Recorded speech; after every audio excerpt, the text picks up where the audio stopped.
Hi friends, welcome to Pavan stories. నేను మీ Pavan Kumar Pentu. Friday ఫిల్మ్కి స్వాగతం. ఈరోజు సినిమా కుబేరా. శేఖర్ కమ్ముల మనకు తెలుసు, ఒక మంచి డైరెక్టర్. ఆయన దర్శకత్వంలో వచ్చిన సినిమా కుబేరా. మంచి నటీనటులు ఎంచుకున్నాడు. కథనం కూడా బాగానే ఉంది, కాకపోతే పూర్తిగా కూర్చోబెట్టలేకపోయింది. సినిమా అలా నడుస్తూ ఉంటుంది, కానీ మనం సినిమాలోకి వెళ్ళినట్టుగా అసలు అనిపించదు. ధనుష్ మాత్రం తన పాత్రలో చక్కగా ఇమిడిపోయాడు. కాకపోతే ఆ పాత్ర ఇంకాసేపు అలాగే ఉంటే చాలా బాగుండేది. ఇంకా ఎక్కువ స్కోప్ ఉండేది తన నటనకు. ఇక నాగార్జున పెద్దగా ఏమి నటించలేదు, అంతేమీ లేదు. విలనిజంలో మాత్రం ఒక కొత్త మార్క్ ఉంది. విలన్ యాక్చువల్గా నాగార్జున కన్నా ఎక్కువ విలనే చక్కగా నటన చేశాడు. ఇక సినిమాలోకి వస్తే ఒక సిబిఐ ఆఫీసర్ డ్యూటీ చేస్తూ ఉంటే అతని మీద అవినీతి ఆరోపణలు చేసి జైల్లో వేస్తారు. అతను బయటకు రావడానికి ఒక పెద్ద సంస్థాధిపతి సహాయం చేస్తాడు, కాబట్టి అతని దగ్గర పనికి చేరుతాడు. ఇక బ్లాక్ మనీని వైట్గా చేయడంలో ఏం చేయాలి అంటూ ఉంటే అతని బ్రిలియంట్ మైండ్ను నాగార్జున ఉపయోగించి నలుగురు బిచ్చగాలను సెలెక్ట్ చేయడం సినిమా కథాంశం. పని అయిపోగానే వాళ్ళని చంపాలి.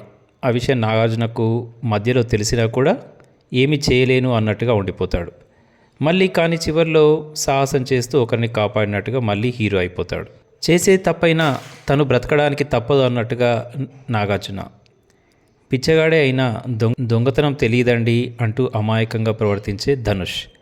ప్రేమించే వ్యక్తి కోసం ఇంటి నుంచి బయటకు వచ్చేసిన అమాయకమైన అమ్మాయిగా రష్మిక. ఈ పాత్రలు కాస్త మనల్ని కథనంలోకి లాక్కెళ్తాయి, కాకపోతే మరీ అంతగా కాదు. డబ్బు ఏది వద్దనుకునే ధనుష్ చివరికి ఒక అంత్యక్రియల కోసం ఆ డబ్బును దొంగతనం చేయాల్సి వస్తుంది. చివరికి ఆ విలన్ని సైతం బ్లాక్మెయిల్ చేస్తూ ఆ డబ్బంతా నాకే కావాలి అంటాడు. లేదా ఎవరు బిచ్చగాళ్ళు ఉండకుండా అందరికీ ఆసుపత్రులు, పాఠశాలలు కట్టాలి అని డిమాండ్ చేస్తాడు. ఇది కాస్త మంచిదే. పెద్ద నటన తీసుకోవడం వల్ల కథనంలోకి ఎక్కువగా వెళ్ళలేకపోయాడేమో అనిపిస్తుంది దర్శకుడు. లేకపోతే శేఖర్ కమ్ముల సినిమా ఆద్యంతం మనల్ని కట్టిపడేస్తుంది. ప్రతి సీన్ మనల్ని ఆలోచింపజేసేలా ఉంటుంది. ఇందులో కాస్త ఆ స్కోప్ కాస్త తగ్గింది. మామూలు నటులను తీసుకుంటే బాగుండేది. ఇక బిచ్చగాడి పాత్రకు మాత్రం ధనుష్ 100% న్యాయం చేశాడని చెప్పొచ్చు. కాకపోతే ఆ పాత్ర ఇంకాస్త ఉంటే చాలా చక్కగా ఉండేది.